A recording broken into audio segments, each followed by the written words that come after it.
li may wax rek mooy ginnaaw bi ma leen sant yéen ñëpp ci teewaay bi ak ci mobilisation bu forte bi ngeen def journalistes yi li ko waral tey jii ñun dañoo faral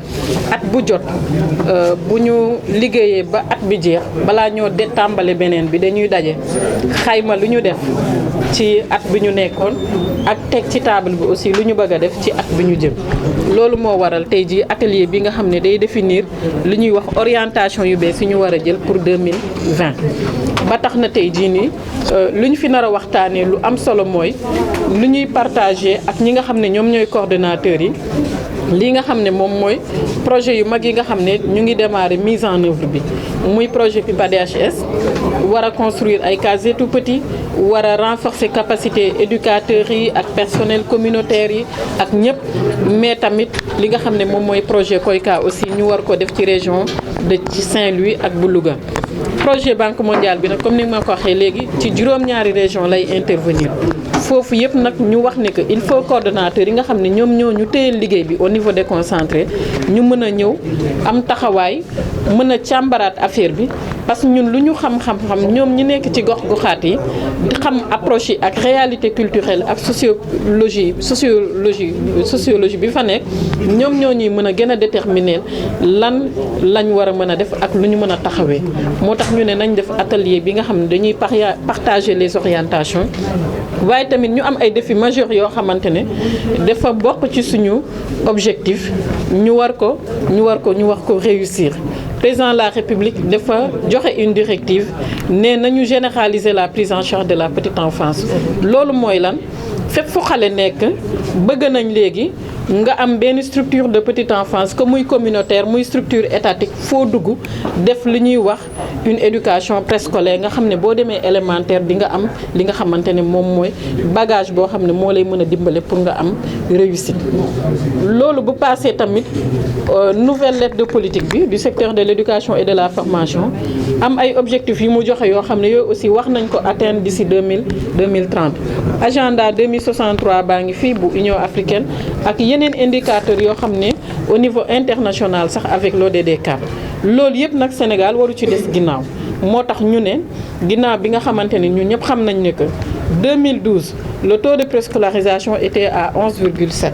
tey ñu ngi ci 17,8 presque donc fas yéene nañ li effort yi état di def ak partenaires yi lu ñuy jàppale ñu mën a dem ba atteindre la moyenne africaine ou dépasser ko sax c'est-à-dire dem au-delà des 20%. donc généraliser et loolu dañuy gërëm UNICEF aussi mi nga xam ne tey moo ñu jàppale ci cérémonie ci kii bi ci atelier bi mais aussi remercier madame le ministre de la femme Ndeye Saly Diop Dieng ci accompagnement bi ba tax na damay rebondir sur la question qui a été posée tout à l'heure ci li jëm ci wàllu protection xale yeeg yooyu loolu nag damay wax ne que rek ginnaaw bi ñu rafetloo président de la République décision bu mu jël léegi yàggul dara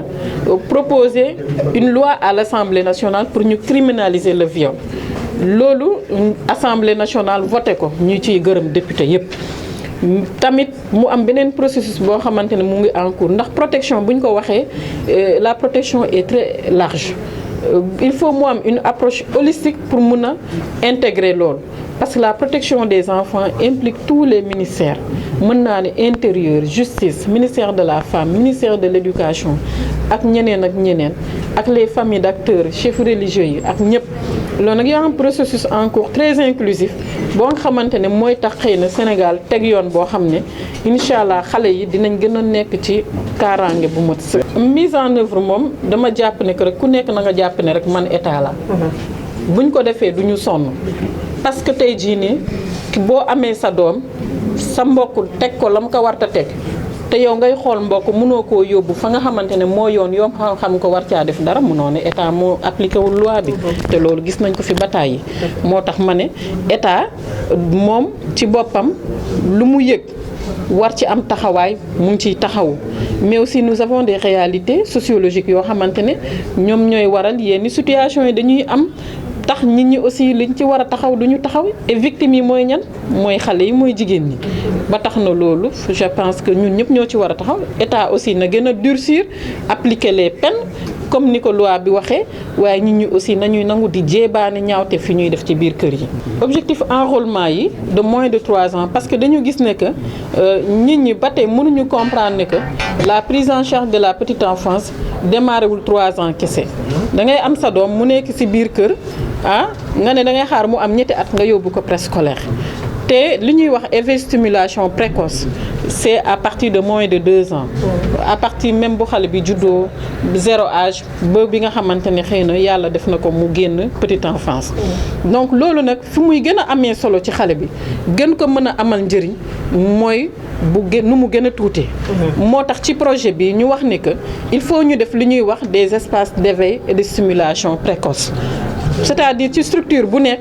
ñu am fa la logistique c'est-à-dire le matériel qu'il faut pour mën a accueillir xale yooyu noonu ci biir structure yi jàngalekat yi aussi mën leen a teg ci yoon.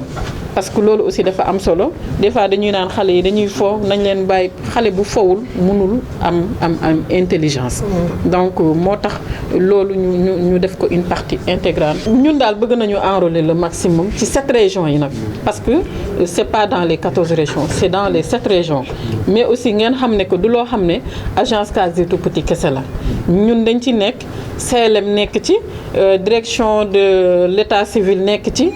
inspection des daara nekk ci ak ñeneen ñëpp nekk ci ku ci nekk ci liñ la dénk ci wàllu tout tànk nga am ci taxawaay di ko ci def.